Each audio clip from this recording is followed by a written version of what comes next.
जय श्री राम दोस्तों। माई astro guide में आपका स्वागत है। एस्ट्रोलॉजी में आज हम बात करेंगे कि जो सिंह लगना होता है, लियो असेंडेंट जिसको बोलते हैं, उसके लिए कौन कौन से प्लैनेट राजयोग कारक हैं, कौन कौन से प्लैनेट योग कारक हैं, कौन से प्लैनेट शुभ हैं, कौन से सम है मतलब न्यूट्रल है, कौन से ग्रह जो है अशुभ हैं और मार्केस कौन से हैं। तो चलिए वीडियो स्टार्ट करते हैं। देखिए, सबसे पहले अगर राजयोग कारक प्लैनेट की बात करें तो वो होते हैं सूर्य और मंगल। क्यों? क्योंकि सूर्य खुद लग्नेश है, हर वीडियो में बोलता हूं लग्नेश अकेला राजयोग कारक होता है। दूसरे मंगल, मंगल इसलिए क्योंकि मंगल एक तो केंद्र के स्वामी है चतुर्थ भाव के, दूसरे नवम भाव के स्वामी है मतलब त्रिकोण के स्वामी है। तो केंद्र और त्रिकोण के स्वामी है तो मंगल, ये दोनों राजयोग कारक प्लैनेट हो गए। राजयोग कारक प्लैनेट अपनी दशा महादशा अंतरदशा में बहुत ही अच्छे रिजल्ट देते हैं, अति शुभ रिजल्ट देते हैं। उसके बाद बात करते हैं दोस्तों योग कारक ग्रह की, वो है गुरु। गुरु इसलिए क्योंकि ये पंचमेश है मतलब एक त्रिकोण के स्वामी है, इसलिए योग कारक। मंगल को क्योंकि मैं ऑलरेडी ले चुका हूं, दूसरे त्रिकोण के स्वामी मंगल बनते हैं, वो राजयोग कारक है, द बेस्ट है। ठीक है, तो उसके बाद आते हैं योग कारक बन गए गुरु। ठीक है, उसके बाद बात करते हैं शुभ ग्रहों की। तो सिंह लग्न के लिए जो शुभ ग्रह बनते हैं वो बनते हैं मंगल, क्योंकि ये राजयोग कारक है ऑफ कोर्स, और उसके बाद बनते हैं गुरु क्योंकि ये योग कारक है, और बनते हैं सूर्य। ये तीनों ग्रह जो हैं ये शुभ हो गए। जो ग्रह राजयोग कारक और योग कारक है वो तो नेचुरली शुभ हो ही गए, है ना। और उसके साथ मंगल, गुरु और सूर्य, ये तीन होते हैं शुभ ग्रह। ठीक है, अब बात करते हैं कि कौन सा ग्रह जो है वो सम है, मतलब कौन सा ग्रह ऐसा है जो न्यूट्रल है, वो है चंद्रमा।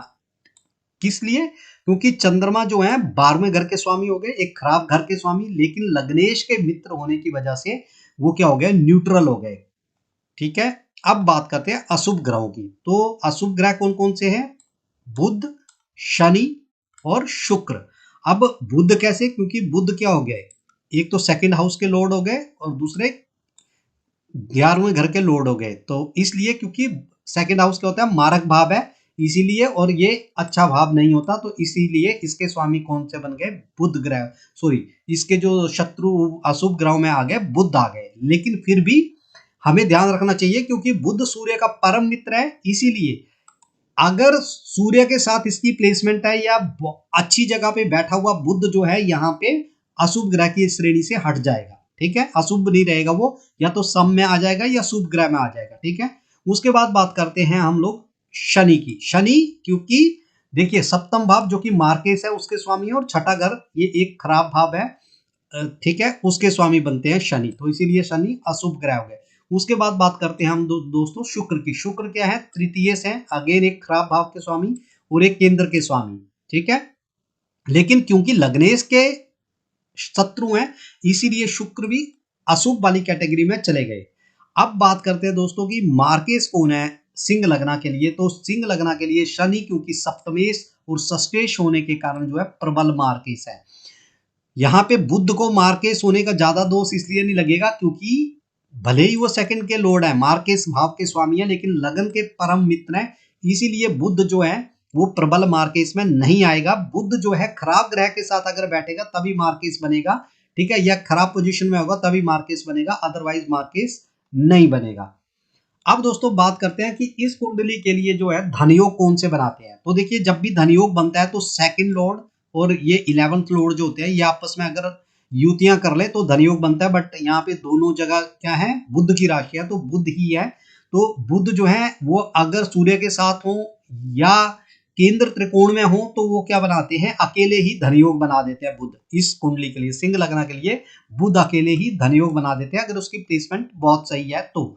उसके बाद देखिए दोस्तों, एक धनयोग इसमें बनेगा कि अगर किसी तरह से जो शुक्र और बुध की भी युति हो जाए ना तो यह भी एक तरह का धनयोग बना देता है। ठीक है, दशमेश की उसके साथ ऊपर से मंगल और बुध जो हैं वो अगर अच्छी प्लेसमेंट में हो और दोनों संबंध बना रहे हो तो भी धनयोग बन जाता है। या गुरु और बुध भी, अगर गुरु क्योंकि त्रिकोण का स्वामी है, जब भी ये इसके साथ बनाएगा संबंध और अच्छी भाव पे बनाता है तो जाकर के ये धन योग होंगे, क्योंकि ये दोनों आपस में शत्रु हैं इसीलिए।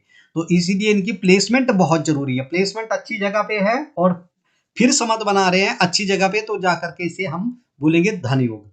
अब दोस्तों बात करते हैं कि इस कुंडली के लिए जो है ना कौन कौन से प्लैनेट अगर युति कर ले, मतलब आपस में दोनों इकट्ठे बैठ जाएं या कोई संबंध बना ले तो राजयोग क्रिएट करेंगे। ठीक है, ये तो इंडिविजुअल प्लैनेट बताए।